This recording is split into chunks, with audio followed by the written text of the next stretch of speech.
विपद संकुल अवस्था रही 50 वर्षर ऊर्ध्व पोल।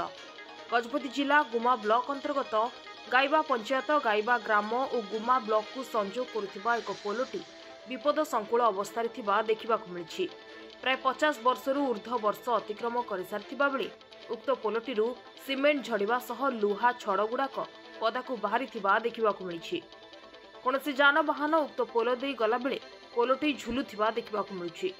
एपरिक उक्त पोल उपरे बड़ बड़ गाड़ी जेपरी ट्रिपर भली गाड़ी गुड़ाक चलाचल जोगु आगकू केतेबेले कौन घटिबो ताहा केही कहि परिबेनी।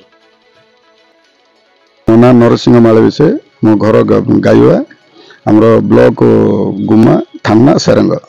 सर आपनरो जो ब्रिजटा पूरा दरमरा अवस्था रे अछि बर्तमान तार छातर सीमेंट खसी गेलानी गजगुड़ा देखा कौन कहबे केते वर्ष तले हेतिबो आ कोन समस्या रही अपन ए ब्रिज को मु एटा पिल्लाटो देखुचे ब्रिज हेचे किंतु ए वर्तमान दुर्बल परिस्थिति अच्छे। बड़ गाड़ी जदि एपटे गले एपटे तले पिल्ला जा गाधो जदि ब्रिज जो प्रकार होलुचे आमे पूरा प्राण भय रे अछु बोला था। को पिल्ला जदि पिल्ला जा को बुद्धि नै पिल्ला जा से तळु को खेलिया को मते जाउचते काले कोन असुविधा बोली के प्राय भय रे अछु बोला था। ब्रिज रो ये किछ नै ओवरलोड गाड़ी जाको टोटली जाउचे बाली ट्रक तातरे चिप्स ये ट्रक बड़ ट्रक जा जो 10 चकिया टिप्पर जाक गला बेलू जो प्रकार ब्रिजटा हलुची देखले भय लगुचे पिले जाक आम अटक रखी पारन जेहेतु नालू गाधेवा झाड़ा ये जाक आसुचे सीटा लगे आम बहुत भय लगुचे। सीटा लगे तुरंत आउपर पदक्षेप नहीं के सरकार जदि नजर देवे उपकृत हम। जदि यहाँ जदि तल अल्प दिन भितर जदि आर समस्या किसी समाधान करना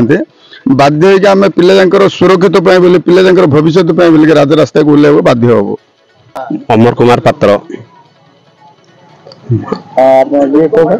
गाइवा